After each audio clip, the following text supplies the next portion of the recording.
Herman Melville, raštininkas Bartlebys. Esu ganėtinai pagyvenęs vyras. Per pastaruosius 30 metų darbas mane dažnai suvesdavo su ganai įdomių ir ne visai įprastų žmonių grupe, apie kurią, kiek žinau, dar nieko nebuvo parašyta. Turiu omenyje raštininkus. Esu pažinojęs daugybę jų, tiek profesinėje veikloje, tiek asmeniškai.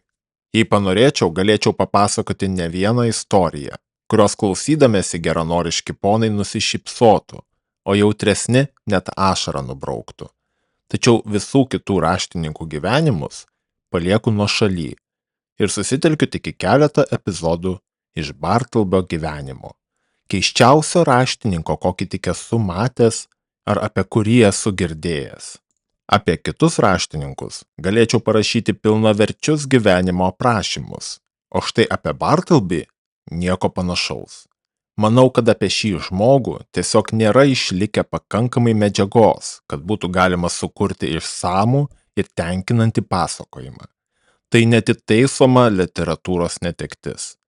Bartlebys buvo vienas iš tų žmonių, apie kuriuos galima spręsti tik iš pirminių šaltinių, o jo atveju tų šaltinių vos keli. Viskas, ką apie jį žinau, yra tai, ką pats savo akimis mačiau. Išskyrus vieną miglotą gandą, kuris išaiškės vėliau. Prieš pristatant Bartlebį, raštininką, tokį, kokį pirmą kartą pamačiau, man derėtų pristatyti savo padėjėjus, darbą, kontorą ir aplinką. Tai padės geriau suprasti pagrindinį šios istorijos veikėją. Pirmiausia, nuo jaunystės manyje glūdėjo gilus įsitikinimas, kad lengviausias gyvenimo kelias taip pat ir geriausias. Todėl, nors priklausau profesijai garsėjančiai energingumu ir net įtampa, niekada neleisdavau darbui drumsti savo ramybės. Esu iš tų ambicingumo stokojančių teisininkų, kurie niekada nekalba teisme ir nesiekia visuomenės ovacijų. Ramiai, jaukioje aplinkoje užsiemu savo verslu. Tvarkau turtingų žmonių obligacijas, hipotekas ir nuosavybės dokumentus. Visi, kas mane pažįsta, laiko mane labai patikimu žmogumi. Velionis Jonas Jacobas Astoras, žmogus, kuris retai kada pasiduodavo poetiškai nuotaikai, niekada nedvejodavo sakydamas, jog mano stiprioji savybė yra atsargumas, o kita – tvarkingumas. Nesigirsiu, tik pažymėsiu faktą. Mane samdė pats velionis Jonas Jacobas Astoras. Vardas, kurį prisipažinsiu mėgstu kartoti. Šis vardas turi apvalų skambų garsą, primena gryną auksą. Galiu pridurti, kad man tikrai buvo malonu, jog jis mane taip vertino. Šiek tiek prieš šios istorijos pradžią mano darbo apimtis gerokai išaugo. Man buvo suteiktas kanceliarijos meistro, dabar jau išnykusios pareigybės Niujorko valstijoje, titulas. Tai nebuvo sunkus darbas, bet labai maloniai apmokamas. Retai kada supykstu, dar rečiau leidžiu savo įniršti dėl neteisybių, tačiau šiuo atveju leisiu savo būti atviras ir pasakysiu, jog laikau staigų ir grubų šios pareigybės panaikinimą naujojoje konstitucijoje per ankstyvų veiksmų. Juk buvau tikėjęsis gyventi iš šio pajamų šaltinio visą likusį gyvenimą, o gavau tik keletą metų, bet tai jau kita tema. Mano kontora buvo aukštame pastate Wall Street gatvėje. Vienas jos galas žvelgia į baltą sieną, kuri priklausė pastato vidiniai švieslangio šachtai, labai plačiai, einančiai per visus aukštus. Šis vaizdas nebuvo įspūdingas, sakytum kiek nuobodus, bet kitas langas žvelgia į priešingą pusę, kur buvo aukšta plytinė siena, juoda nuo metų naštos ir amžino šešėlio. Nereikėjo jokių žiūronų, ji buvo taip arti, kad beveik lietė lango stiklą. Dėl aukštų aplinkinių pastatų ir to, jog mano kontora buvo antrame aukšte, tarpas tarp mano lango ir tos sienos priminė didžiulę kvadratinę cisterną. Prieš Bartleby'ui pasirodant, mano kontoroje dirbo 2 raštininkai ir vienas perspektyvus jaunuolis, padėjėjas. Pirmas – Kalakutas, antras – Žnyplės, trečias – Imbieriukas. Šie vardai gali pasirodyti neįprasti, ir iš tiesų tai buvo pravardės, kurias jie patys vienas kitam sugalvojo, atspindėdami savo būdą. Kalakutas buvo trumpas, storas anglas, maždaug mano metų, apie 60. Rytais jo veidas buvo rausvas ir sveikas, bet po pietų ties vidurdieniu jis imdavo liepsnoti kaip kalėdinė židinio ugnis. Ši liepsna tęsdavosi visą popietę, kol maždaug 6 valandą vakaro jį išnykdavo. Jo veidas, tarsi saulė, pasiekdavo savo zenitą ir leisdavosi kartu su ja. Ir taip kasdien su stulbinančiu pastovumu. Per gyvenimą mačiau daug keisdenybių, bet viena iš jų, kad būtent tuo metu, kai Kalakuto veidas labiausiai raudonuodavo, jo darbingumas smarkiai krisdavo. Ir ne todėl, kad jis nenorėtų dirbti. Priešingai, jis būdavo pernelyg energingas. Jo judesiai tapdavo skuboti, nervingi, padriki, jis netvarkingai mirkydavo plunksną į rašalą, palikdavo dėmes ant dokumentų ir visos tos dėmes atsirasdavo po 12. Kai kuriomis dienomis jis būdavo net triukšmingas. Jo veidas užsiliepsnodavo dar ryškiau, jis trankydavo kėdę, pildamas smėlį barstydavo jį aplink, piktai svaidydavo plunksnas po grindis, stovėdamas virš stalo nervingai kratydavo popierius. Nelabai gražus vaizdas, ypač žiūrint į vyresnio amžiaus žmogų. Vis dėlto, kadangi iki 12 jis būdavo be galo darbštus, greitas ir kruopštus, jo darbas buvo nepriekaištingas. Dėl šių priežasčių jo ekscentriškumus pakęsdavau. Kartais tiesa, jį švelniai pabardavau. Buvau atsargus, nes nors rytais jis būdavo malonus ir mandagus, po pietų galėdavo tapti kandus. Kadangi vertinau jo ryto darbą ir nenorėjau jo prarasti, o kartais ir vengiau ginčų. Vieną šeštadienio vidurdienį, jis tada visada būdavo blogiausios būklės, švelniai užsiminiau, kad galbūt būtų protinga sumažinti darbo krūvį. Po pietų jis galėtų negrįžti į kontorą, o pailsėti iki vakaro. Tačiau ne, jis užsispyrė, jo veidas paraudo dar labiau ir jis, mostaguodamas ilga liniuote, oriai pareiškė, kad jeigu ryte jo darbas naudingas, tai po pietų tiesiog nepakeičiamas. Su visa pagarba, ponė, tąsyk tarė Kalakutas, laikau save jūsų dešiniąja ranka. Rytais aš tik išrikiuoju savo pajėgas, bet popiet pats stoju jų priešakyje ir narsiai puolu priešą, štai taip. Ir jis smarkiai smogė liniuotės galu į orą. Bet dėmes, Kalakutė, tyliai priminiau. Tiesa, bet su visa pagarba, ponė, pažvelkite į šiuos plaukus. Aš senstu. Argi porą dėmių šiltą popietę turėtų būti sunkus priekaištas žilumui. Senatvė, net jei ir palieka dėmių, vis tiek garbinga. Su visa pagarba, ponė, mes abu senstame. Tokiam apeliavimui į bendrą žmogiškumą buvo sunku atsispirti. Bet kuriuo atveju mačiau, kad jis tikrai neketina išeiti. Tad nusprendžiau leisti jam pasilikti, tik pasižadėjau savo, jog nuo šiol popiet jam skirsiu tik mažiau svarbius dokumentus. Antrasis mano darbuotojų sąraše – Žnyplės. Buvo jaunas, apie 25, kiek pageltusių veidų, su ūsais ir apskritai atrodė šiek tiek piratiškai. Visada maniau, kad jį kankina dvi blogybės – ambicijos ir virškinimo sutrikimai. Ambiciją jis rodė nekantrumu dėl įprastų raštininko pareigų ir dažnų norų kištis į rimtus reikalus. Pavyzdžiui, rengti teisinių dokumentų projektus. Virškinimo problemos pasireikšdavo nervingumu, kandžiu nepasitenkinimu klaidomis ir šaižiu šnypščiančiu keiksnojimu, o ypač amžinu nepasitenkinimu savo stalo aukščiu. Nors jis turėjo techninį sumanumą, bet niekaip nesugebėjo prisitaikyti stalo pagal save. Dėliojo po kojomis pleištus, įvairias kaladėles, kartono gabaliukus, kol galiausiai ėmė naudoti sulankstytą sugeriamąjį popierių kaip koregavimo priemonę. Bet niekas netiko.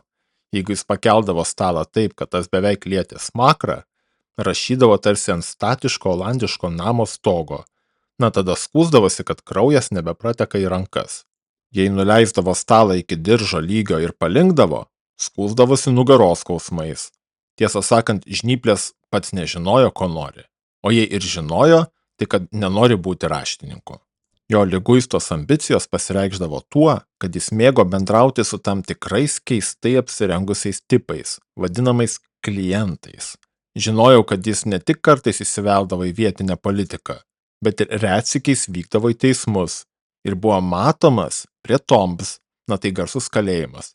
Turiu pagrindo manyti, kad vienas toks klientas, kuris iškilmingai pristatė mano kabinete, iš tiesų buvo ne kas kitas kaip skolų išmušinėtojas, o nuosavybės dokumentas tiesiog sąskaita. Bet nepaisant visų jo trūkumų, Žnyplės, kaip ir Kalakutas, buvo labai naudingas žmogus. Jo raštas buvo tvarkingas ir greitas, o kai pasistengdavo, elgdavosi gana džentelmeniškai. Be to jis visuomet buvo tvarkingai apsirengęs, dėl to mano kontora atrodė solidžiau.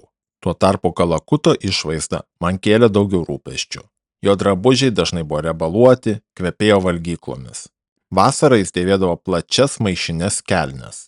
Jo švarkai buvo apgailėtini, o skrybėlė tiesiog neliečiama. Skrybėlė man nelabai rūpėjo, juk kaip mandagus anglas, jis visada ją nusiimdavo vos įžengęs į kambarį. Bet štai švarkas kita kalba. Bandžiau su juo kalbėti apie tai, bet be rezultatų. Matyt, turėdamas tokias menkas pajamas, jis tiesiog negalėjo sau leisti vienu metu turėti tiek spindinčio veido, tiek spindinčio švarko. Kaip kartą juokais pasakė Žnyplės, visa Kalakuto alga nueidavo raudonam rašalui. Vieną žiemos dieną padovanojau Kalakutui savo seną, bet padoriai atrodantį švarką. Pilką, šiltą, su sagomis nuo kelių iki kaklo. Tikėjausi, kad jis įvertins šią dovaną ir bus ramesnis popietėmis. Bet ne. Atrodo, tas jaukus į antklodę panašus švarkas jam padarė blogą įtaką. Panašiai kaip per daug avižų veikia arklį, švarkas veikia Kalakutą. Jis pasidarė įžūlus. Tai buvo žmogus, kuriam gerovė tik kenkė. Nors apie Kalakuto polinkį savanaudiškumą turėjau tik įtarimų, bet apie Žnyplės buvau įsitikinęs. Jis buvo santūrus žmogus. Tiesa, gamta tarsi pati jam buvo įpylusi brendžio. Jis jau gimė su šiurkščiu, aštriu charakteriu. Tad jokie papildomi gėrimai jam nebuvo reikalingi. Kai prisimenu, kaip jis kartais visiškai biuro tyloje staiga pašokdavo nuo kėdės, pasilenkdavo prie stalo, plačiai išskėsdavo rankas, sugriebdavo stalą ir pradėdavo įkratyt, tarsi tas tyčia jį erzintų, man aišku. Žnyplėms jokio brendžio tikrai nereikėjo. Laimiai man, kad jo nervingumas ir irzlumas, kilęs iš virškinimo problemų, dažniausiai pasireikšdavo tik rytais. Popiet jis būdavo gana ramus. Tuo tarpu Kalakuto ūmai sustiprėdavo apie vidurdienį, tad niekada neturėjau reikalų su abiejų keistenybėmis vienu metu. Jų krizės keitėsi kaip sargyba. Kai vienas įsišėldavo, kitas nurimdavo. Tai buvo labai palanki natūrali tvarka, esant tokiai situacijai. Trečiasis mano sąraše, Imberiukas, buvo maždaug 12 metų berniukas. Jo tėvas buvo vežikas, turėjęs viltį, kad sūnus dar spės atsisėsti ne į vežimą, o ant teisėjo suolo, dar iki jam pačiam išeinant anapilin. Tad berniuką atsiuntė į mano kontorą, kaip teisės praktikantą, pasiuntinuką ir grindų šlavėją, už $1 per savaitę. Jis turėjo mažą stalelį, tačiau beveik jo nenaudojo. Apžiūrėjęs stalčių, ten buvo pilna įvairiausių riešutų kevalų. Tiesą sakant, šis sumanus jaunuolis teisę regėjo it riešuto kevale. Visa jo esmė jam ten ir tilpo. Viena iš svarbiausių Imberiuko pareigų ir ta, kurią jis atlikdavo su didžiausiu užsidegimu, buvo teikti sausainius ir obuolius Kalakutui ir Žnyplėms. Rašyti teisės dokumentus sausas ir dulkėtas darbas, tad mano raštininkai nuolat trokšdavo atsigerti. Dažniausiai tai būdavo Špicenbergo obuoliai, kurių netrūko aplink muitinės ir pašto rūmus. Be to jie dažnai siųsdavo Imberiuką nupirkti tų ypatingų sausainių, mažų, plokščių, apvalių ir labai aštrių, dėl kurių jis ir gavo savo pravardę. Šaltą rytą, kai darbas būdavo vangus, Kalakutas užveisdavo ištisus tuzinus tų sausainių. Tarsi tai būdavo buvę paprasti vafliai. Ir jų kainos tik tokios – 6 ar 8 už centą. Jo plunksnos brūžavimas susiliedavo su traškančiais kąsniais burnoje.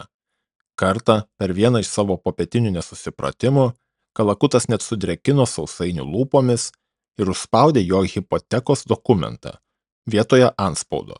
Tąsyk buvau per žingsnį nuo to, kad jį atleisčiau. Bet jis įsisuko, pagarbiai nusilenkdamas rytietiškai ir taręs, su visa pagarba, ponia, ar nebuvo dosnu iš mano pusės pasirūpinti jūsų raištinėmis reikmenėmis savo sąskaitą? Tuo metu mano pirminis darbas, dokumentų rengimas ir nuosavybės paieškos, buvo smarkiai išaugęs. kai gavau meistro pareigas. Raštininkams darbo netrūko. Turėjau ne tik paskatinti esamus darbuotojus, bet ir ieškoti naujų. Atsakydamas į mano skelbimą, vieną vasaros rytą atvirų durų fone ant kontoros slenksčio nejudėdamas stovėjo jaunas vyras. Aš jį vis dar matau prieš akis. Bliškus, tvarkingas, gailėtinai orus, nepagydomai vienišas. Tai buvo Bartlebis. Po kelių žodžių apie jo kvalifikaciją jį priėmiau. Džiaugiausi, kad mano komandoje atsirado toks ramus žmogus, kuris tikėjausi teigiamai paveiks ir svyruojantį kalakuto temperamentą, ir degantį žnyplių būdą. Reikėjo paminėti anksčiau, kad mano patalpos buvo padalytos į dvi dalis šviesą praleidžiančiamis sulankstomis durimis. Vienoje pusėje dirbo raštininkai, kitoje aš. Pagal nuotaiką tas duris atverdavau arba uždarydavau. Nusprendžiau paskirti Bartlebiui kampą šalia durų, bet mano pusėje, kad visada būtų netoliese. Jeigu reiktų kokio smulkaus darbo. Jo stalą pastačiau prie mažo šoninio lango, kuris kadaise atverdavo vaizdą į niūrius kiemus ir plytas, bet dabar po statybų nebematė nieko, tik šiek tiek šviesos. Langas buvo vos per 3 pėdas nuo sienos, o šviesa tekėjo iš viršaus, tarp 2 aukštų pastatų, lyg pro mažą kupolo angą. Kad viskas būtų dar patogiau, pastatydavau šalia aukštą sulankstomą širmą. Ji visiškai atskirdavo Bartlebį nuo mano akių, bet ne nuo balso.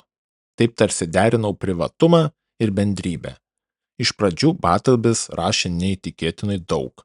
Tarsi būtų ilgai badavęs ir dabar rytų dokumentus vieną po kito. Jokio stabtelėjimo virškinimui. Jis rašė tiek dieną, tiek naktį, prie žvakės šviesos. Būčiau labai džiaugęsis jo darbštumu, jei tik jis būtų buvęs bent kiek džiugus, bet jis rašė tyliai, blyškiai, mechaniškai. Žinoma, viena iš pagrindinių raštininko pareigų – tikrinti kopijų tikslumą žodis po žodžio. Kai vienoje kontoroje yra 2 ar daugiau raštininkų, jie tikrina vienas kito darbus. Vienas skaito iš kopijos, kitas seka originalą. Tai labai nuobodus, varginantis ir slopinantis užsiėmimas. Galiu įsivaizduoti, kad kai kuriems temperamentams tai būtų visiškai nepakeliama. Pavyzdžiui, sunkiai įsivaizduoju, kad temperamentingasis poetas Byronas kantriai sėdėtų kartu su Bartlebio kompanija tikrindamas 500 puslapių teisės dokumentą, surašytą smulkiu ir tankiu raštu. Kartais, kai labai skubėdavau, pats padėdavau patikrinti trumpus dokumentus. Pakviesdavau kalakutą arba žnyplės. Vienas iš mano tikslų, įkurdinant Bartlebį šalia užuolaidos, buvo tas, kad galėčiau pasitelkti jį būtent tokiais atvejais. Trečiąją jo darbo dieną, dar prieš tai, kai buvo būtina tikrinti jo paties rašymą, turėjau skubų reikalą ir pašaukiau Bartlebį. Tikėdamasis greitos reakcijos, sėdėjau palinkęs prie originalo, o dešinę ranką laikiau kopiją. Šiek tiek iš šoną, tarsi pasiruošęs perduoti ją jam, vos tik jis išeis iš savo užuolankos. Būtent tokioje pozoje aš ir buvau, kai pasakiau jam, ką norėčiau, kad jis padarytų – patikrinti vieną nedidelį dokumentą.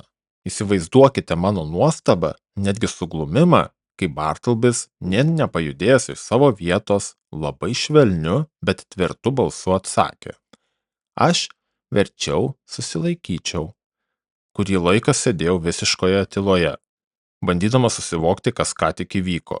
To jau pat man šovė mintis, galbūt apsirikau, gal blogai išgirdau, arba Bartlebis visiškai neteisingai suprato mano žodžius.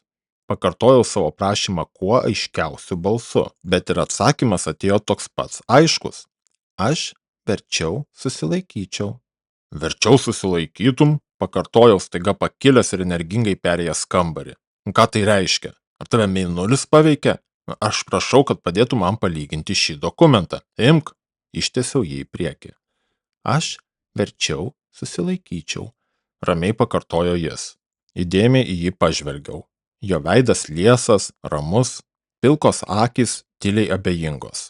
Jokių nerimo ženklų, jokio pykčio ar nekantrumo, nė krustelėjimo.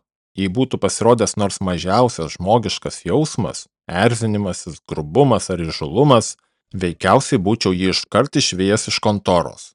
Bet dabar, tai buvo tas pats, kas išmesti balsą Gibsinį Cicerono biustą iš savo kabineto. Kurį laiką stebėjau, kaip jis toliau tyliai rašo, ir vėl atsisėdau prie savo stalo.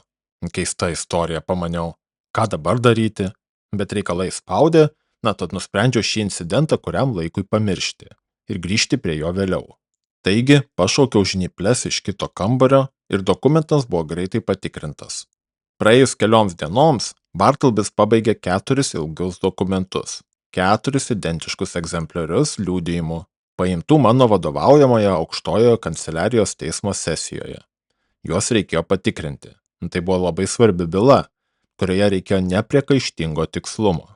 Viską paruošęs, pašaukiau Kalakutą, žnyples ir imberiuką iš gretimo kambario. Kiekvienam ketinau duoti po vieną kopiją, o pats skaityti iš originalo. Taigi Kalakutas, žnyplės ir imberiukas atsisėdo vienoje eilėje, kiekvienas su savo dokumentu rankose. Tada pašaukiau Bartleby prisijungti prie šios įdomios grupės. Bartleby, greičiau aš laukiu. Išgirdau, kaip jo kėdės kojos grikštelėjo ant neapklotos grindų dangos. Po akimirkos jis jau stovėjo savo užuolaidinės kertelės priekyje. Ko pageidaujate? Švelniai paklausė. Kopijų, skubiai tarstelėjau.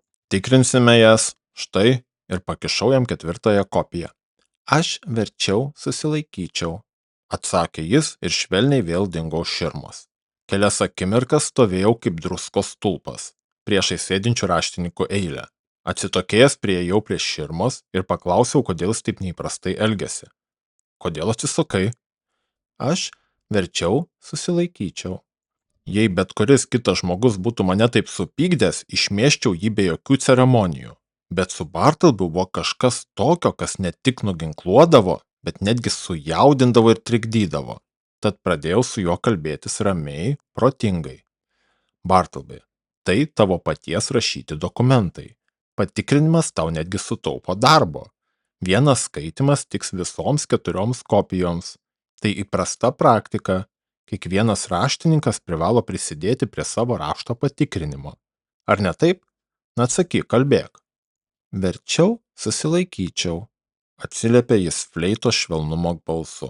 Man pasirodė, kad jis atidžiai apgalvojo kiekvieną mano žodį, puikiai suprato jų prasmę, net negalėjo paneigti jų logikos, tačiau kažkoks gilesnis, aukštesnis motyvas vertė jį atsakyti būtent taip. Na, vadinasi, tu apsisprendėjai. Atsisakai vykdyti mano prašymą, kuris paremtas tiek sveikų protų, tiek papročių. Jis trumpai davė suprasti, kad mano išvada teisinga, jo sprendimas galutinis. Neretai nutinka taip, kad kai žmogus susiduria su visiškai neregėtų, nepaaiškinamai absurdišku pasipriešinimu, jis ima abejoti net pačiais aiškiausiais savo įsitikinimais. Lyg staiga suabejotų, o gal vis dėlto visa tiesa ir logika slypi kitoje pusėje? Na, tokiu atveju žmogus ieško palaikymų tarp aplinkinių, net jei jie nėra labai svarbus. Kalakutė, kreipiausi, ką manai apie visą tai? Argi aš neteisus? Su visa pagarba, ponė, kiek mandagiau balsu atsakė Kalakutas. Aš manau, kad jūs esat visiškai teisus. Na, žnyplės, kreipiausi, o ką tu manai? Aš jį išsprisčiau lauk iš kontoros, piktai atrėžė šis. Na, pastabūs skaitytojai pastebės. Kadangi tai buvo rytas, Kalakutas atsakė mandagiai ir ramiai, o žnyplės kandžiai ir įsižeidęs. Kaip jau sakiau, rytais blogoji žnyplių nuotaika buvo budinti, o Kalakuto ne. Imberiuk, o tu ką galvoji? Paklausiau, tikėdamasis sulaukti palaikymo net iš jauniausiojo darbuotojo. Man atrodo, ponė, kad jam kažkas su galva negerai. Atšovė šis išsišiepdamas. Na, girdėjai, ką jie sako, kreipiausi į širmą. Išeik ir atlik savo pareigą. Tačiau jokio atsakymo jis nepateikė. Akimirką stovėjau sumišęs, nežinodamas, ką daryti. Bet vėlgi, reikalai spaudė, tad nusprendžiau dar kartą atidėti šią keistą dilemą ramesniam laikui. Su šiokiu tokiu vargu mes sugebėjome patikrinti dokumentus be Bartlebio. Nors kas kelis puslapius Kalakutas nuolankiai murmėdavo, kad toks elgesys esą visiškai neįprastas. O žnyplės, neramiai trūkčiodamas kėdėje dėl savo nervingo virškinimo, sukandęs dantis, šnypšdamas keikė užsispyrusi žmogų už širmos. Jo nuomonė tai buvo pirmas ir paskutinis kartas, kai jis be užmokesčio dirba kito darbą. Tuo metu Bartlebys ramiai sėdėjo savo užuolaidinėme kampelyje, visiškai atsiribojęs nuo visko, išskyrus savo paties keistą darbą. Praėjo kelios dienos ir raštininkas toliau plušo ties kitu ilgu dokumentu. Dėl jo ankstesnio neįprasto elgesio ėmiau jį stebėti atidžiau. Pastebėjau, kad jis niekada neina pietauti. Tiesą sakant, jis apskritai niekur neišeina. Per visą laiką dar nebuvau jo matęs lauke. Jis buvo lik amžinas sargybinis savo kampe. Tačiau apie 11 valandą ryto pastebėdavau, kaip imberiukas tyliai prieina prie Bartlbio širmos. Tarsi būtų pakviestas gestu, kurio pats nematau. Berniukas išeidavo iš kontoros su keliais centais kišenėje ir netrukus grįždavo su sauja imbierinių sausainių, kuriuos įteikdavo Bartlbiui, gaudamas 2 sausainius kaip atlygį. Taigi, jis gyvas imbieriniais sausainiais, pamaniau. Tinkamai pietų jis nevalgo, matyt vegetaras. Bet ne, jis nevalgo net daržovių, tik imbierinius sausainius. Ir pradėjau svarstyti, kokį poveikį žmogaus organizmui gali turėti gyvenimas vien sausainiais. Jie taip vadinami dėl imbiero, pagrindinio ir išskirtinio prieskonio. O kas yra imbieras? Aitrus, šildantis dalykas. Bet ar Bartlbis aitrus? Visai ne. Vadinasi, imbieras jam nieko nedaro. Galbūt jis ir nenori, kad darytų. Nėra nieko, kas taip erzintų rimtą žmogų, kaip pasyvus pasipriešinimas. Ir jei tas, kuriam priešinamasi, nėra žiaurus žmogus, o tas, kuris priešinasi, visiškai nekenksmingas, tada dažnai pirmasis stengiasi savaip paaiškinti to elgesio motyvus, iš geros valios, nes logika čia nepadeda. Taip ir aš žiūrėjau į Bartlbį. Vargšas žmogus, galvojau. Jis neturi blogų kėslų, tai akivaizdu. Jo manieros liudija, kad jo ekscentriškumas netyčinis. Jis man naudingas, su juo susitvarkau. Jeigu jį išvarysiu, tikėtina, kad pateks pas mažiau kantrų darbdavį. Bus blogai elgiamasi su juo. Gal net išvarytas bus į gatvę ir priverstas badauti. Taip, čia aš galiu nusipirkti pigiai malonų savęs paties vertinimą. Rūpintis Bartlbiu, taikstyti su jo keistenybėmis, man beveik nieko nekainuoja, o mano sąžinė ilgainiui turės kuo pasidžiaugti. Bet šis nusiteikimas nebuvo pastovus. Kartais Bartlbio ramybė mane erzino. Jaučiau keistą norą jį išprovokuoti, kad jis bent kartą parodytų kokį pyktį, atsakytų man su tokiu pat ugningumu, su kokiu aš į jį kreipiuosi. Bet tai buvo lyg bandymas išmušti kibirkštį iš muilo gabalo. Vis dėlto, vieną popietę manyje įsivešpatavo blogas impulsas. Ir štai kas įvyko. Bartlbi, tariau, kai baigsi kopijuoti tuos dokumentus, mes kartu juos patikrinsime. Aš verčiau susilaikyčiau. Kaip, tu rimtai ketini laikytis tos susispyrusios manijos? Jokio atsakymo. Atidariau šalia buvusias sulankstomas duris ir atsisukęs į kalakutą bei žnyples, gana susijaudinęs sušukau. Jis antrą kartą atsisako tikrinti savo raštą. Ką jūs apie tai manote, kalakutai? Primenu, tai buvo popietė. Kalakutas spindėjo tarsi varinis katilas. Jo plika galva garavo, o rankos sukosi tarp dėmėtų dokumentų. Ką manau? Sušuko kalakutas. Manau, kad taip pat eisiu už širmos ir išjuodinsiu jam akį. Tai pasakęs, kalakutas pašoko ir pakėlė rankas į kovinę padėtį. Jis jau skubėjo link Bartlbio, kai sustabdžiau jį, sunerimęs, kad po pietų pažadinta kalakuto karingoji pusė gali tapti pavojinga. Atsisėsk, kalakute, pasakiau. Paklausykim, ką pasakys žnyplės. Kaip manai, ar turėčiau nedelsiant atleisti Bartlbį? Atsiprašau, tai jūsų sprendimas, ponė. Man jo elgesys atrodo visiškai neįprastas, netgi neteisingas kalakuto ir mano atžvilgiu. Bet gal tai tik laikinas kaprizas. Oho, sušukau, tu labai pakeitei nuomonę. Dabar jau kalbė apie jį švelniai. Visa kaltė alus, rėkė kalakutas. Švelnumas tai alaus poveikis. Mes su žnyplėmis šiandien pietavom kartu. Štai koks dabar esu švelnus, ponė. Norit, eisiu jam vis tiek akį išmušti. Kalbė apie Bartlbį, tiesa? Paklausiau. Ne šiandien, kalakutė. Prašau, nuleisk rankas. Uždariau duris ir vėl priėjau prie Bartlbio. Jaučiau dar stipresnį norą susidurti su jo keistu pasipriešinimu. Viduje tiesiog degiau laukdamas, kada jis vėl man prieštaraus. Prisimenu, Bartlebis niekada neišeidavo iš kontoros. Bartleby, tariau, imberiukas išėjęs, gal galėtum užsukti į pašto skyrių. Na tai vos 3 minučių kelias. Pasižiūrėtum, ar nėra ko nors man. Verčiau susilaikyčiau. Taigi neisi. Verčiau susilaikyčiau. Sukniubau prie savo stalo, įkritau į dar gilesnės mintis. Ir vėl manyje atgimė senasis užsispyrimas. Ar dar yra koks nors darbas, kurį galėčiau jam pavesti, visiškai pagristas, ir būti taip pat gėdingai atmestas šio lieso beviltiško žmogaus, mano samdyto raštininko? Kas dar tokio, visai normalaus, kam jis neabejotinai atsisakytų? Bartleby? Jokio atsako. Bartleby? Garsiau. Vis dar nieko. Bartleby?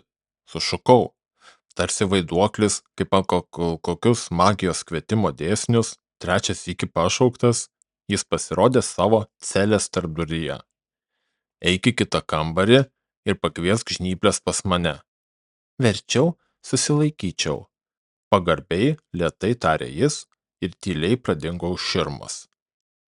Labai gerai, Bartleby, atsakiau ramiai, bet šaltai, tokiu tonu, kuris tarsi slėpė kokią baisę neišvengiamą bausmę. Ir tą akimirką tikrai pusiau to norėjau. Bet kadangi jau artėjo pietų metas, nusprendžiau tiesiog užsidėti skrybelę ir išeiti namo. Vis dar kamuojamas sumišimo ir sielos nerimo. Ar turėčiau tai pripažinti? Visa ši istorija baigėsi tuo, kad mano kontoroje neabejotinų faktų tapo toks dalykas. Jaunas, bliškus raštininkas vardu Bartlebis turėjo savo stalą. Jis man rašė dokumentus už įprastą 4 centų už 100 žodžių atlygį. Bet jis buvo visam laikui atleistas nuo pareigos tikrinti savo rašytus dokumentus.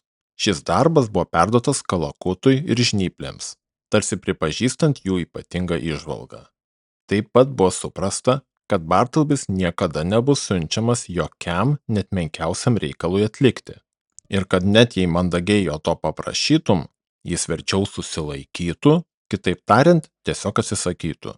Laikui bėgant, vis labiau pripratau prie Bartlebio.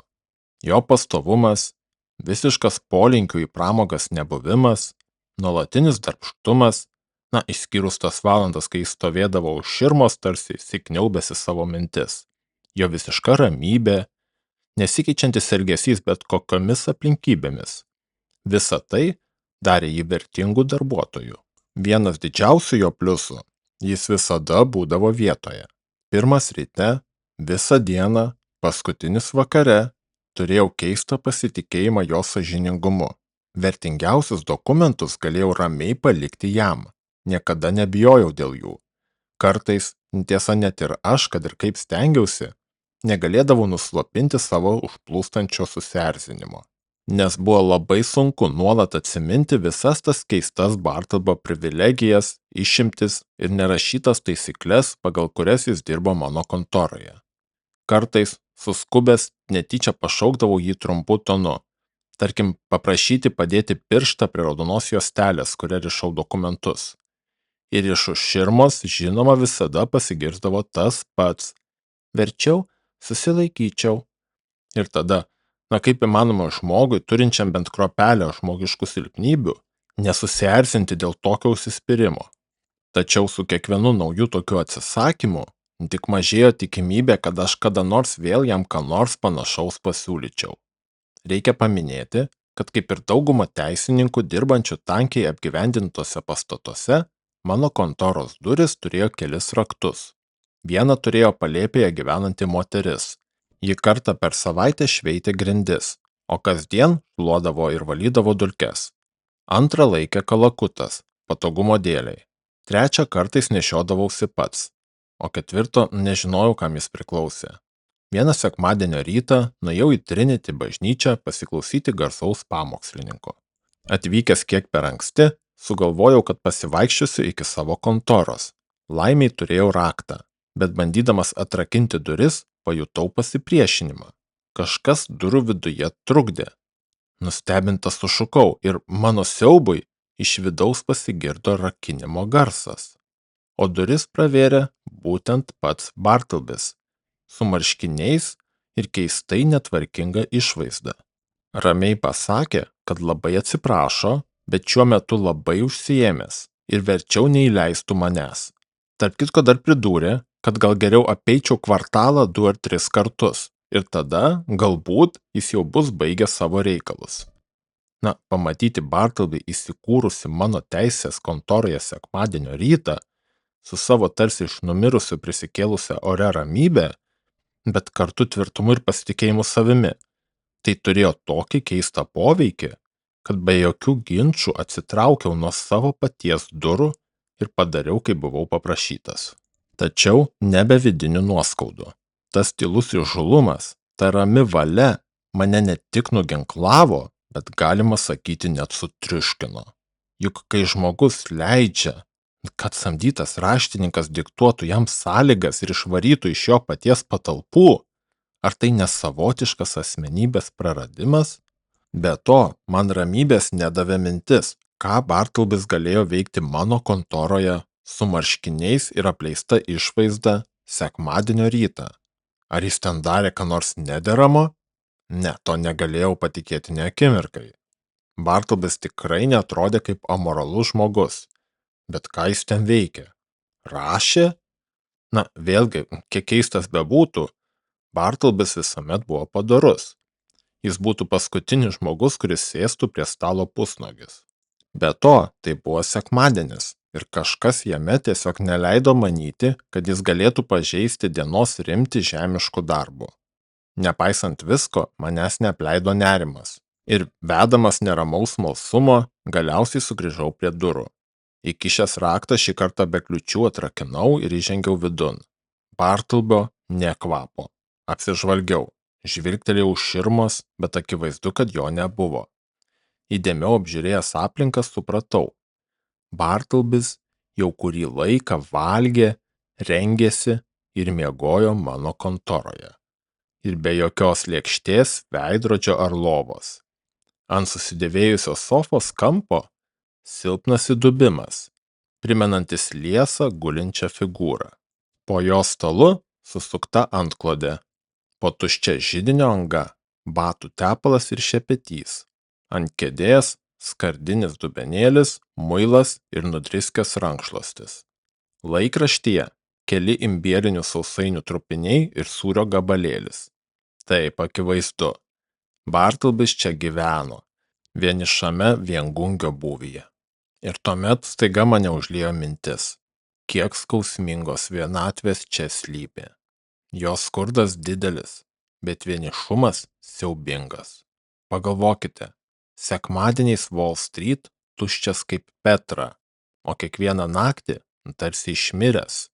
Ir šis pastatas, kuris darbo dienomis dūzgia nuo gyvybės, naktį atsiliepia tik tuštuma, o sekmadienį visiška dvasinė tyla. Ir štai Bartlebys vienintelis gyvas šios tuštumos liudininkas. Tarsi nekaltas ir transformuotas Marijus tarp griuvėsių Kartaginoj. Pirmą kartą mano gyvenime mane apėmė nepaprastas deginantis liūdesys. Iki tol esu jautęs tik švelnę, netgi mielą melancholiją, bet dabar tai buvo broliška melancholija. Aš ir Bartlebys abu Adomo sūnus. Prisimenu, tą rytą mačiau spindinčius šilkus ir veidus, kaip gulbės plaukiančios Brodvėjaus srove, ir palyginau juos su blyškiuoju raštininku. Laimė ieško šviesos, todėl manome, kad pasaulis džiaugsmingas, o kančia slepiasi, tad manome, kad jos nėra. Šios liūdnos mintis, tikriausiai sergančio proto išsigalvojimai, peraugo į dar konkretesnes apie patį Bartleby. Tarsi nuojauta kažko niūraus tvyrojo ore. Jo blyški figūra iškilo akise, tarsi pašarvota tarp abejingų svetimųjų. Staiga dėmesį patraukė jo uždarytas stalas. Raktas matėsi aiškiai, paliktas spynoje. Aš nesiekiu nieko blogo, tikrai nesu iš tų smalsuolių, pagalvojau. Betgi stalas tai mano, tad nedrąsiai jį atidariau. Viskas buvo tvarkingai išdėliota, dokumentai lygiai sustatyti. Pradėjau ieškoti giliau ir štai ištraukiau sunkų, kietai surištą riešulėlį. Seną languotą nosinę. Atvėręs, Pamačiau, kad tai buvo taupomoji knygelė. Tuomet prisiminiau visas jo tylias paslaptis. Jis niekada nekalbėdavo, tik atsakydavo. Turėdamas nemažai laiko, niekada neskaitė, net laikraščių. Ilgai stovėdavo prie savo blyškaus lango, žiūrėdamas į mirusią plytų sieną. Niekad neapsilankė valgyklose. Jo veidas rodė, kad jis negeria nei alaus kaip kalakutas, nei arbatos ar kavos kaip kiti. Jis niekur neidavo, bent jau man taip atrodė. Nieko nepasakojo apie save, nei kas jis, nei iš kur, nei ar turi giminių. Būdamas toks liesas ir blyškus, jis niekada nesiskundė sveikata. Ir labiausiai ta nenumaldoma, bet tyliai ori laikysena, kuri mane tiesiog priversdavo nuolaidžiauti, kad net nedrįsdavau paprašyti jo atlikti menkiausio veiksmo. Apgalvodamas visą tai ir prisiminęs neseniai atrastą faktą, kad jis gyvena mano kontoroje, ėmiau justi ne tik užuojautą, bet ir nerimą. Pradžioje buvau kupinas gilaus liūdesio ir nuoširdžios užuojautos.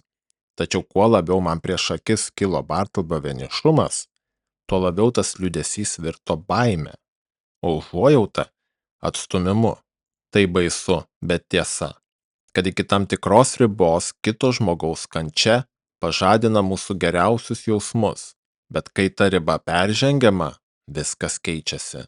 Ir tai nebūtinai dėl žmogaus širdies savanaudiškumo, veikiau dėl beviltiškumo. Užuojauta kartais būna skausminga. Ir kai supranti, kad tavo užuojauta negali padėti, sveikas protas pataria ją paleisti. Tai, ką pamačiau tą rytą, įtikino mane. Bartlbis buvo kažkokio įgimto, nepagydomo sielos sutrikimo auka. Aš galėjau jam duoti pinigų, bet jo kūnas neturėjo problemų. Kentėjo jos siela, o sielos pasiekti aš negalėjau. Ta rytą į Trinity bažnyčią taip ir nenuėjau. Tai, ką pamačiau, tiesiog atėmė norą. Grįžau namo galvodamas, ką daryti su Bartlbiu. Galiausiai nusprendžiau, kitą rytą ramiai užduosiu jam keletą klausimų apie jo gyvenimo istoriją. Ir jeigu atsisakys atsakyti atvirai, kaip numaniau, jis verčiau susilaikytų, tada duosiu jam $20 virš to, ką jam dar skolingas, ir pasakysiu, kad jo paslaugos daugiau nebereikalingos. Bet kad jeigu jis pageidautų, padėsiu jam sugrįžti į gimtinę, kur jį bebūtų.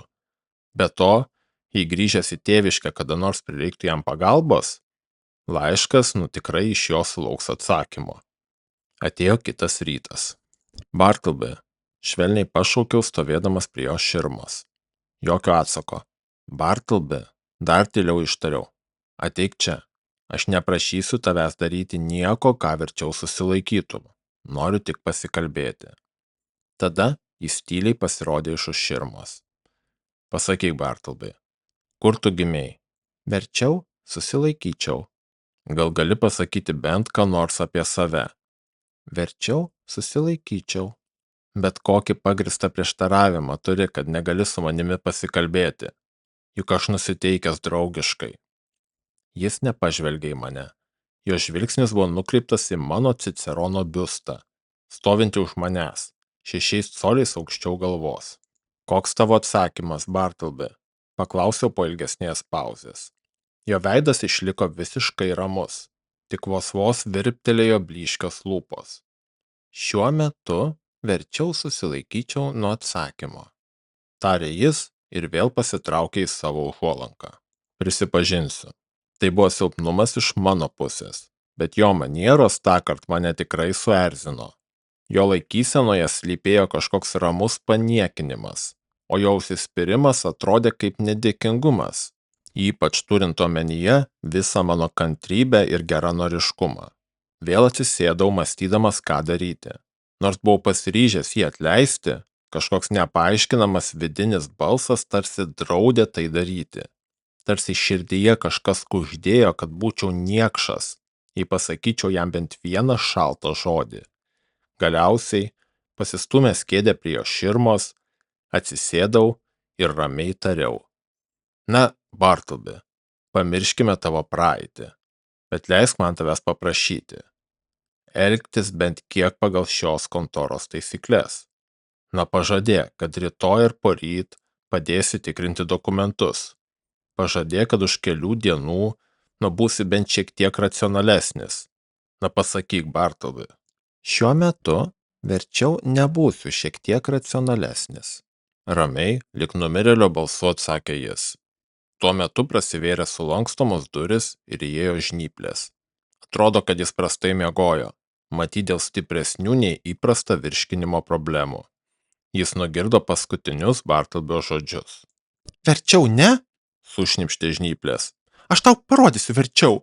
Jei būčiau jūsų vietoje, ponė, žinotumėm, ką daryti.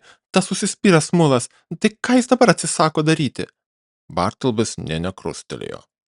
Ponė žnyplės, tariau, verčiau dabar išeitumėt.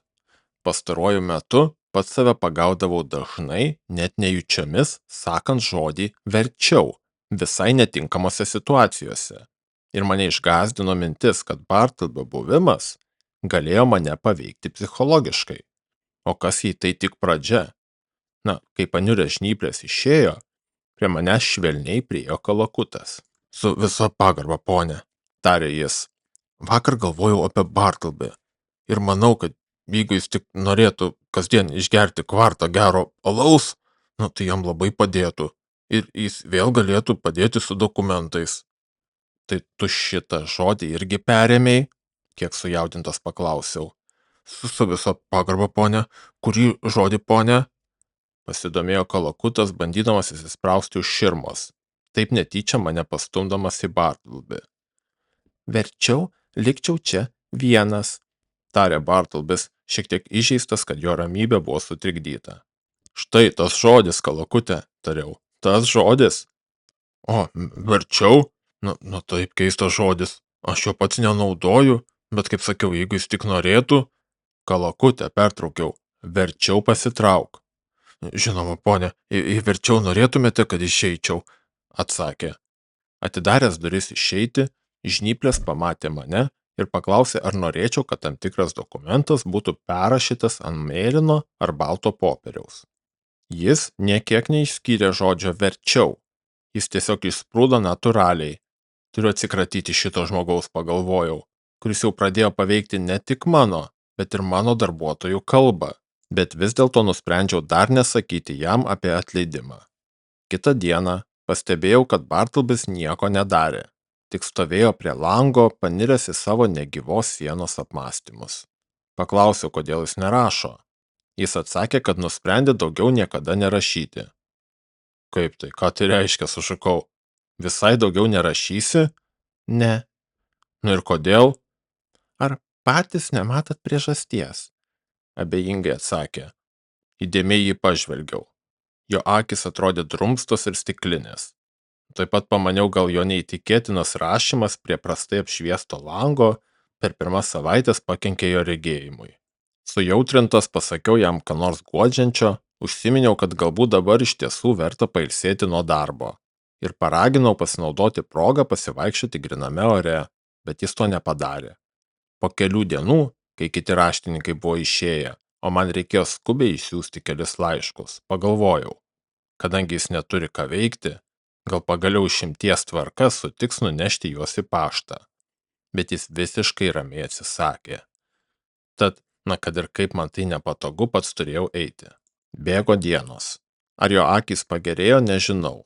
Atrodė, kad taip, bet paklaustas jis nieko neatsakė. Bet aišku viena, jis daugiau nerašė. Galiausiai paragintas, jis pranešė, kad visam laikui atsisako rašyti. Ką? Sušukau. O jeigu tavo akis visiškai pasitaisytų, net geriau nei prieš tai, ar vis tiek nerašytum? Aš atsisakau rašyti, atsakė jis ir pasitraukė į šoną.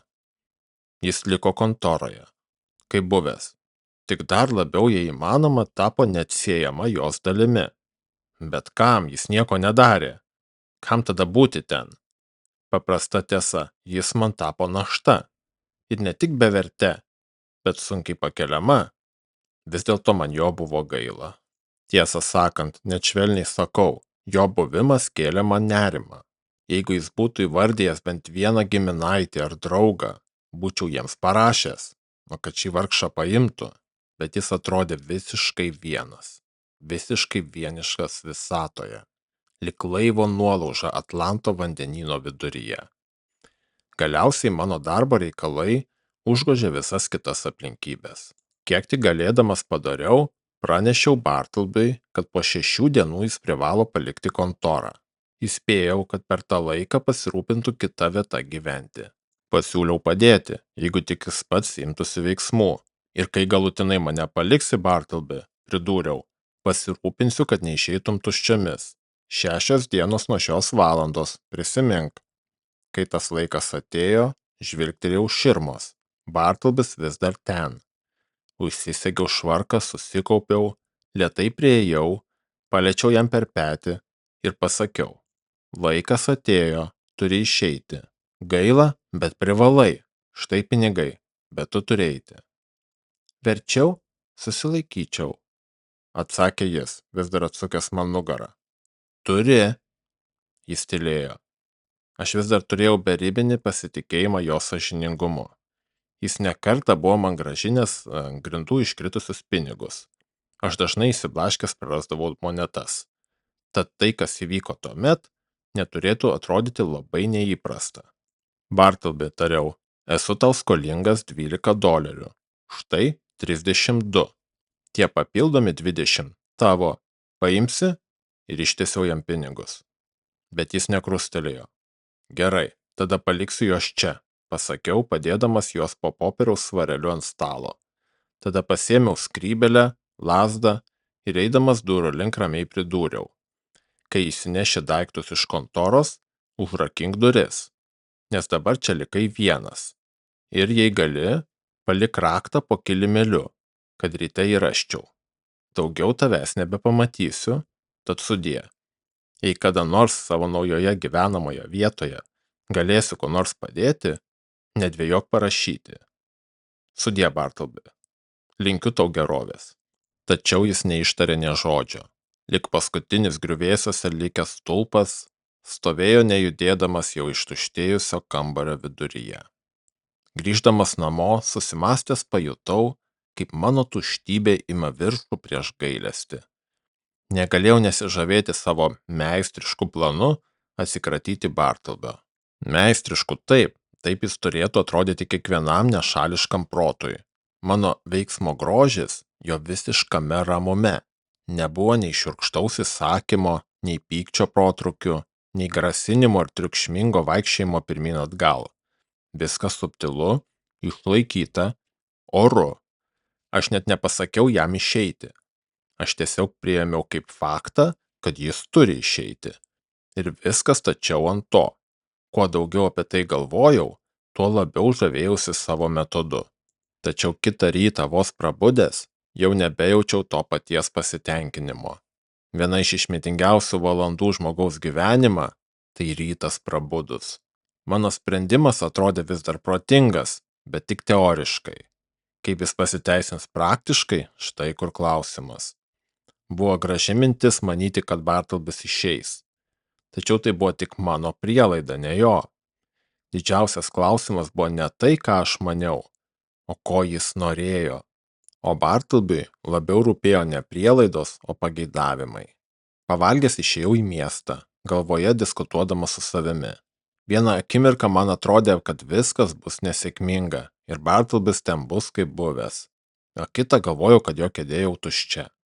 Taip ir sviravau mintise. Prie Broadway ir Kanal gatvės kampo mačiau susirinkusią gyvą minią, karštai besiginčijant. Lažinasi, kad nelaimės, pasigirdo balsas. Nelaimės, lažinamės, atsiliepiau instinktyviai ir jau kišenėje ieškojau pinigų. Kai prisiminiau, juk šiandien rinkimų diena. Tie žodžiai neturėjo nieko bendra su Bartlebiu. Žmonės ginčijosi dėl mero kandidatūros. Buvau taip susitelkęs į savo rūpestį, kad rodos net Broadway buvo įtrauktas į mano vidinę dramą. Kai buvau suplanavęs, atvykau į kontorą anksčiau neįprastai. Pastovėjau ir pasiklausiau. Tylu. Jis matyti išėjo. Duris užrakintos. Taip, mano planas pasiteisino, bet mane lydėjo keistas liūdesys. Vos tik ėmiau ieškoti rakto po kilimėliu, kai kelis kartus netyčia pabeldžiau į durų plokštę. Ir staiga iš vidaus pasigirdo balsas. Dar ne, Esu užsiėmęs. Tai buvo Bartlebis. Sustojau tarsi žaibo trenktas. Akimirką stovėjau kaip tas žmogus Virdžinijoje, kuris vasaros vidurdienį, stovinti prie atviro lango su pipke dantise, mirtinai nutrenkė žaibas. Ir jis dar ilgai stovėjo, kol kažkas prisilietė ir jis nuvirto. Neišėjo, pagaliau sušnabždėjau. Tačiau vėl paklusęs tam keistam Bartlebio autoritetui, kurio negalėjau paaiškinti ar nusikratyti, lėtai nužingsniavau žemyn laiptais ir išėjau į gatvę. Vaikščiodamas aplink kvartalą galvojau, ką dabar daryti. Išmesti jį jėga? Ne.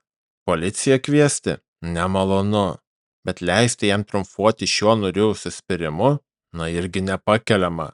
Gal tada turėčiau, kaip ir anksčiau prielankiai manydavau, kad jis išeis, taip dabar galėčiau manyti, kad jis jau išėjo. Galėčiau įžengti į kontorą kaip skubantis žmogus ir elgtis taip, tarsi jo ten nebūtų.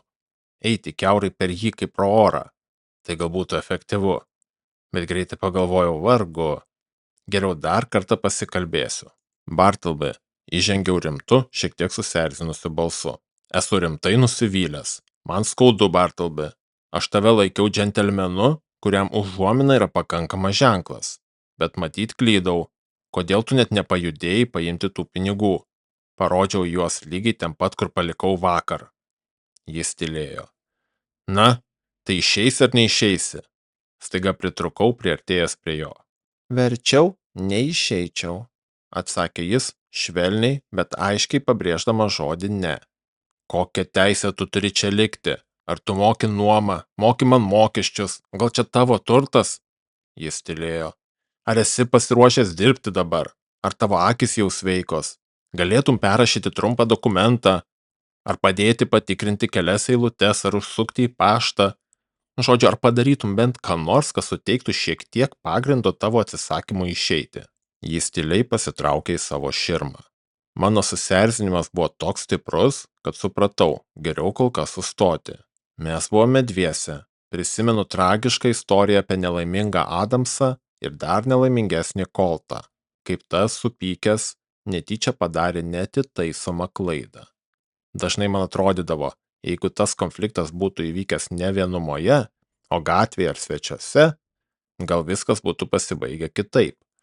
Būtent ta vienatvė ir pastato tuštuma sužadina pavojingiausias žmogaus emocijas. Bet kai manyje pabudo senasis Adomas ir kilo pagunda su Bartlebiu elgtis griežtai, aš ją įveikiau. Kaip? Paprastai, prisimindamas dievišką įsakymą. Naują įsakymą jums duodu. Mylėkite vieni kitus. Štai, tai mane ir išgelbėjo. Net jei tik dėl skaičiavimo.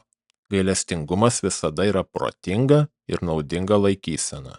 Žmonės žudo iš pavydo, pykčio, neapykantos, bet niekas dar nenužudė iš nuoširdžios meilės.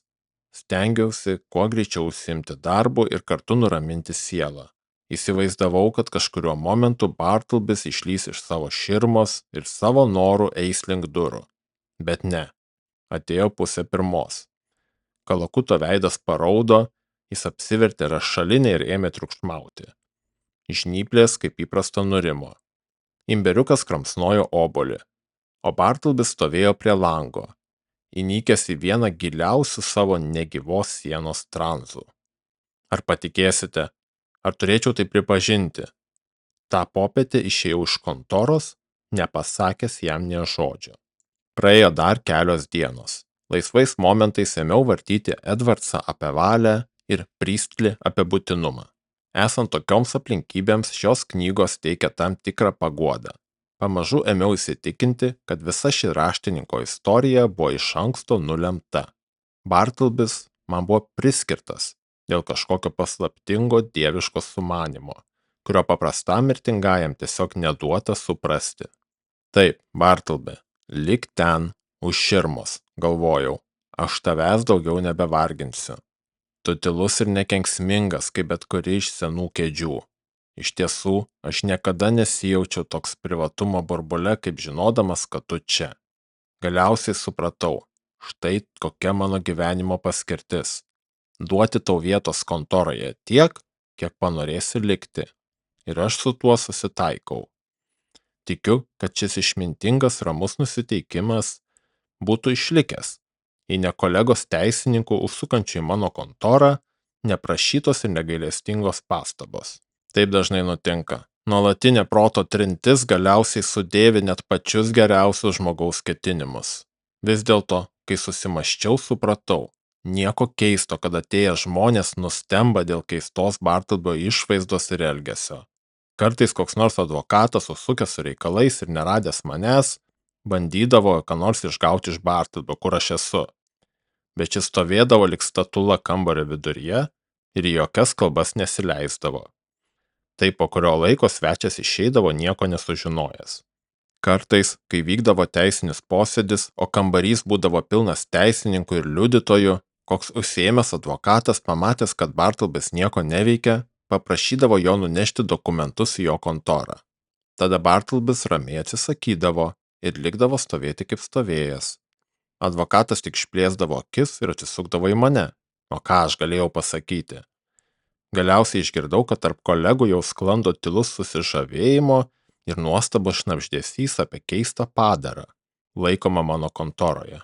Tai ėmė mane graužti. Ėmiau įsivaizduoti, kad Bartlbis taps ilgaamžiu žmogumi, kuris ir toliau gyvens mano kontoroje, ignoruos mano autoritetą, trikdys lankytojus, terš mano profesinę reputaciją ir lies niūrumą per visą patalpą.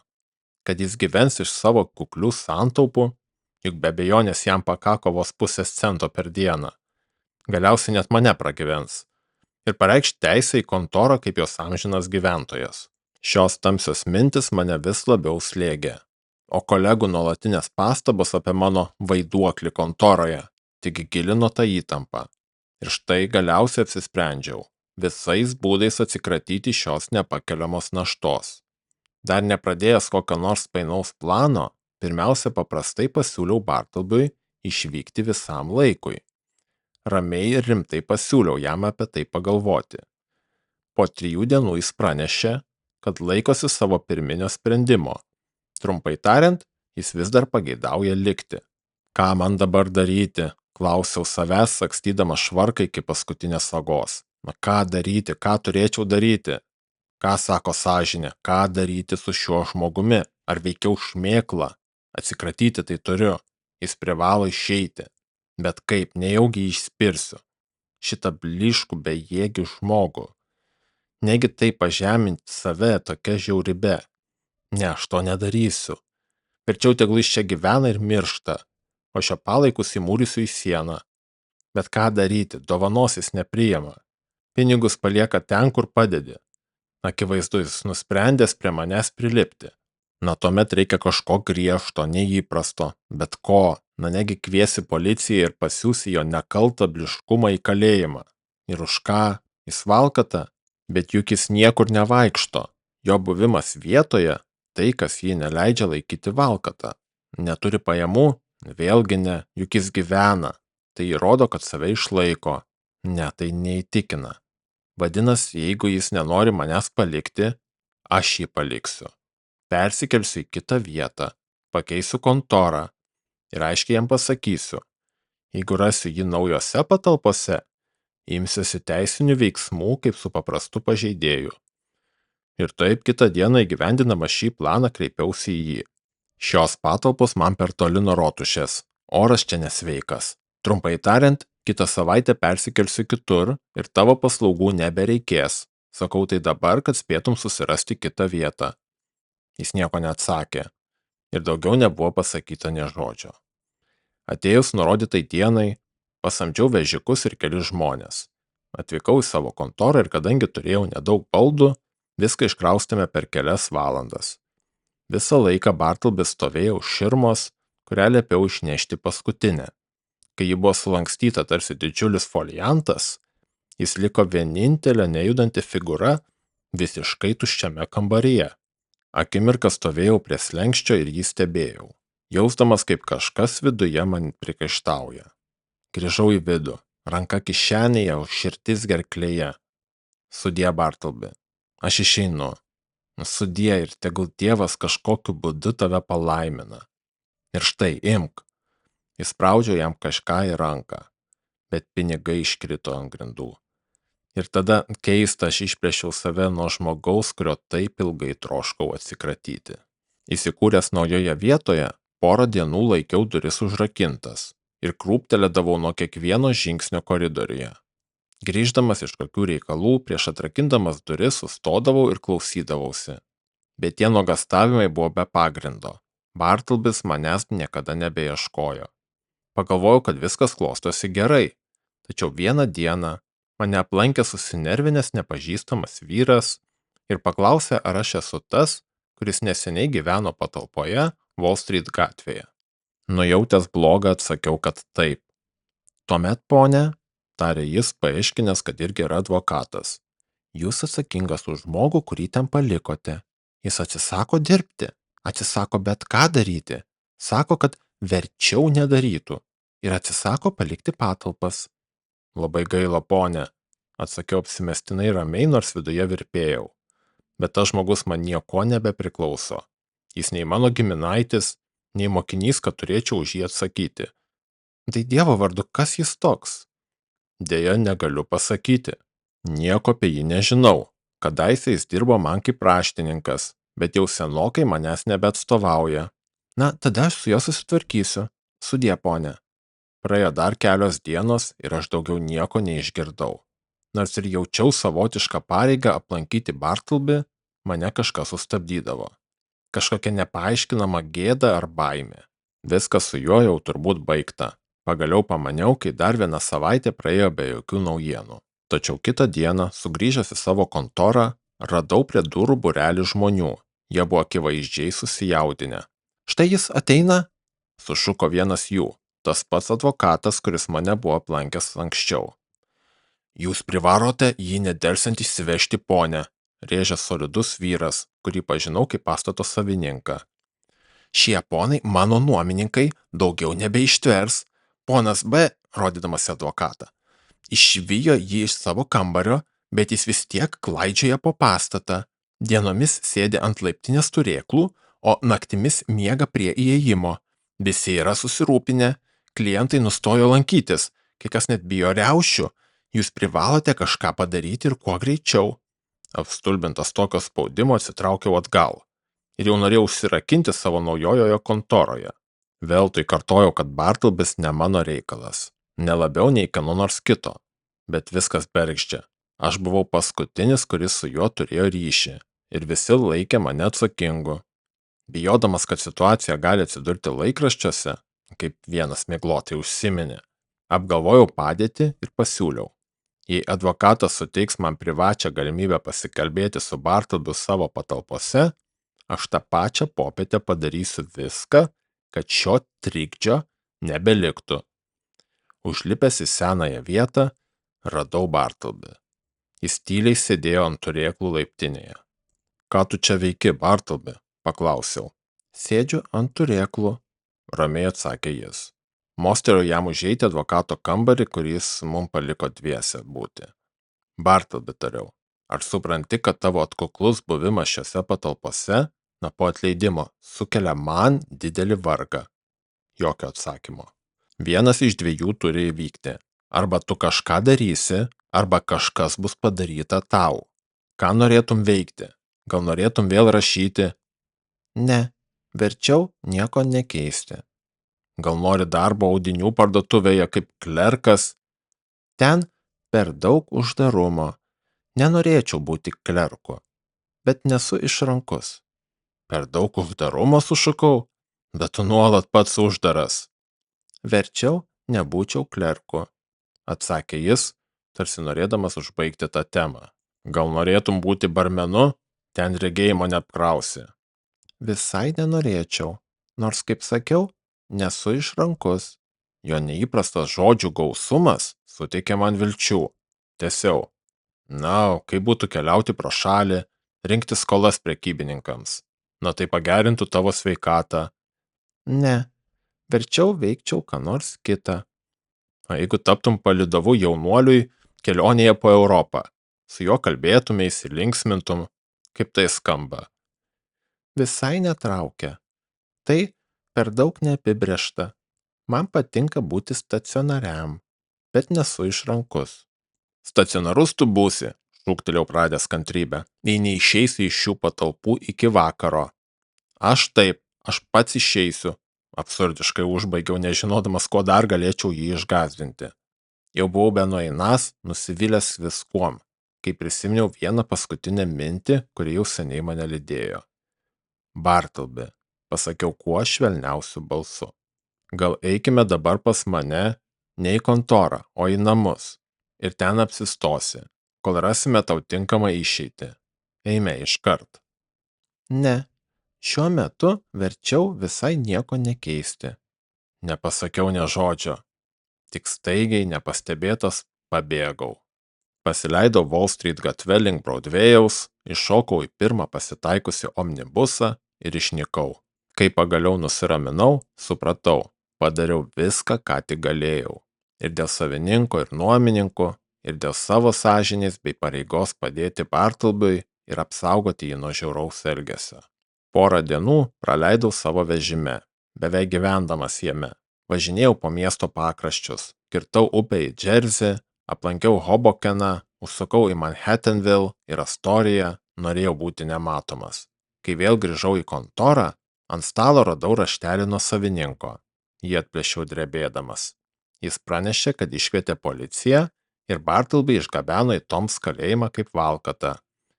Kadangi aš žinau apie jį daugiau nei bet kas, manęs prašoma atvykti ir pateikti atitinkamą paaiškinimą. Ši žinia sukėlė dvejopus jausmus. Iš pradžių pasipiktinimą, bet vėliau beveik pritarimą. Aš pats tikriausiai taip nebūčiau pasielgęs, bet tokioje situacijoje tai atrodė vienintelė išeitis. Kiek vėliau sužinojau, vargšas Bartlebys išgirdęs, kad turi būti nuvežtas, nė kiek nesipriešino. Ramiai sutiko. Keletas praeivių vedinų smalsumo ir užuojautos prisijungė prie procesijos. Priekyje policininkas su Bartleby už parankės. Ir šitaip per triukšmingą saulėtą miestą ėjo tyli eisena. Ta pačią dieną nuvykau į Toms, kitaip sakant į Teisingumo rūmus. Radęs reikiamą pareigūną, paaiškinau, kad atėjau dėl Bartlebio. Patvirtino jis čia, užtikrinau, kad Bartlebys yra visiškai sąžiningas ir vertas užuojautos, nors elgėsi keistai. Papasakojau, ką žinojau ir pasiūliau, jei nėra kitos išeities, laikyti jį kuo švelnesnėmis sąlygomis. O jei visai nieko negalima, tegul bent jau siunčia jį prieglaudą. Prašiau su juo pasikalbėti. Kadangi nebuvo jokių rimtų kaltinimų, jis galėjo laisvai vaikštinėti pro uždarą kalėjimo kiemą. Ten jį ir radau, vieną, stovintį kiemo kampe, veidu atsisukusi į aukštą sieną. O iš aplinkinių langų man atrodė, pro mažas angas jį žvelgia žudikų ir vagių akis. Bartleby, pažįstu tave, tarė jis neatsisukdamas. Ir nenoriu nieko tau sakyti. Ne, aš tave čia atvedžiau, Bartleby, ištariau skaudžiai įžeistas jo įtarumo. Tau tai neturėtų būti tokia baisi vieta. Čia nėra jokios gėdos. Pažvelk, štai dangus, štai žolė. Aš žinau, kur esu, atsakė jis, bet daugiau nepasakė nieko. Ir aš išėjau. Vos tik išėjau į koridorių, mane sustabdė stambus vyras su prijuoste. Mostelėjo nykščiu per petį ir paklausė, tai jūsų draugas? Nu taip, tai jis nori badauti? Jeigu taip, tegul tenkinasi kalėjimo maistu, viskas. Kas jūs toks, paklausiau, nustebęs dėl tokio neoficialaus tono tokioje vietoje. Aš maisto žmogus, tokie džentelmenai kaip jūs, turintis draugų čia, samdo mane, kad pasirūpinčiau jiems gerų maistu. Išties, kreipiausi į prižiūrėtoją. Na šis patvirtino. Gerai, pasakiau, įduodamas sidabro monetų į ranką tam maisto žmogui, kaip jie jį vadino.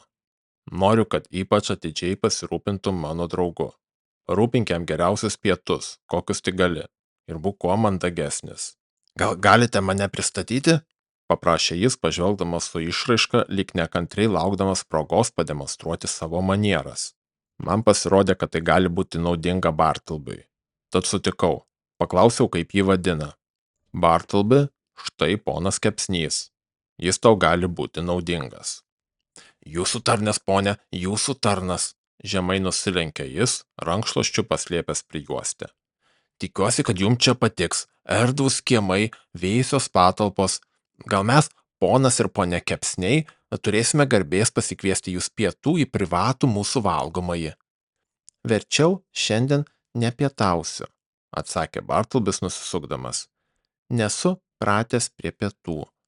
Ir lėtai pasitraukė į kitą kiemo pusę, atsisukęs veidu į negyvą sieną. Kas čia? Nustebo ponas Kepsnys žvelgdamas į mane. Keistas žmogus ar ne? Na, manau, jis kiek sutrikusios sąmonės, liūdnai pasakiau. Sutrikęs sakot, na kągi, maniau, kad jūsų draugas kokio padaraus sukčiaus atmaina. Jie visi būna tokie blyškus ir mandagus, bet aš jų negaliu gailėt. Ar pažinojate Monroe Edwardsą? Paklausė jis su jausmu balse ir trumpam nutilo. Tada palietė man petį ir atsiduso.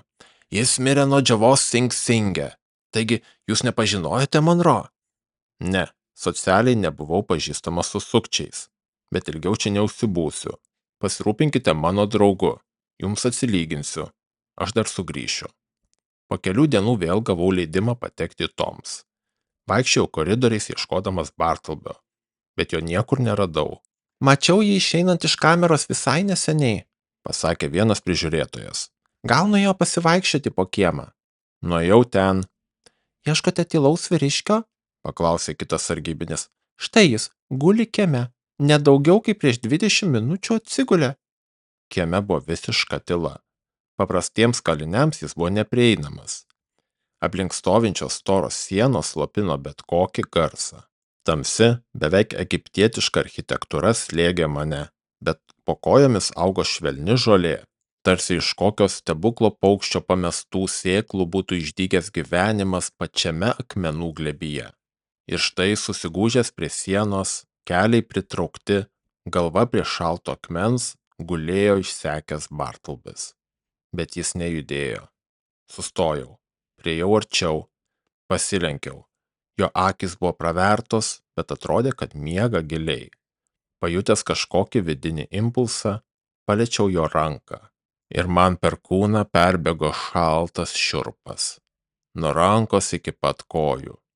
Staiga virš manęs pasirodė apvalus pono Kepsnio veidas. Pietus paruošti. Nejaugi ir šiandien nepietaus. Ar jis išvis gyvas be pietų? Gyvena be pietų, pasakiau ir užmerkiau jam akis. Ką, jis miega tiesa? Su karaliais ir patarėjais, sušnabždėjau. Nebėra reikalo tęsti šios istorijos toliau. Užtenka pasitelkti vaizduotę, kad papildyti trūkstamas detalės apie vargšo Bartlbio laidotuves. Tačiau prieš atsisveikindamas su skaitytoju noriu pasakyti, jeigu ši kukli istorija pakankamai sužadino smalsumą, kas iš tiesų buvo Bartlbis ir koks gyvenimas jį lydėjo iki mūsų pažinties, galiu tik prisipažinti. Man taip pat smalsu, bet neturiu kaip tą smalsumą patenkinti. Ir visgi negaliu apsispręsti, ar derėtų atskleisti vieną nedidelę paskalą, kurią nugirdau praėjus keliems mėnesiams po raštininko mirties. Negaliu pasakyti, ar tai buvo tiesa, nes nežinau, kuo šis gandas buvo paremtas, bet jame buvo kažkas tokio, liūdno, tačiau giliai prasmingo. Ir galbūt šis pasakojimas paveiks ir kitus taip, kaip paveikė mane. Tad trumpai paminėsiu. Gandas bylojo taip. Bartlbis kažkada dirbo antraeiliu raštininku Vašingtono nepristatytų laiškų skyriuje, iš kurio buvo staiga atleistas pasikeitus valdžiai. Kai galvoju apie šią versiją, mane apima neapsakomi jausmai. Mirę laiškai. Ar tai neskamba lik mirę žmonės? Įsivaizduokite žmogų, kuriam iš prigimties ir aplinkybių būdingas tylus, blyškus beviltiškumas. Ar gali būti dar tinkamesnė vieta šiai būsenai gilėti, nei darbas su tais laiškais, kurie niekada nepasiekė adresatų? Juos kasmet sudegina dėžėmis. Kartais sulankstytame popieriuje raštininkas randa žiedą. Pirštas, kuriam jis buvo skirtas, jau seniai guli kapuose. Arba banknoto siunta, siusta iš gailestingumo, bet tas, kuriam ji buvo skirta, jau nebevalgo ir nebebadaus. Atleidimo žinia tiems, kurie mirė be vilties. Vilties pažadas tiems, kurie palūžo nelaimėje. Geros naujienos tiems, kuriuos gyvenimas užgniaužė anksčiau, nei jos galėjo juos pasiekti. Šie laiškai keliauja gyvybės vardan, bet atsiduria mirties glėbyje. Bartleby, žmonija.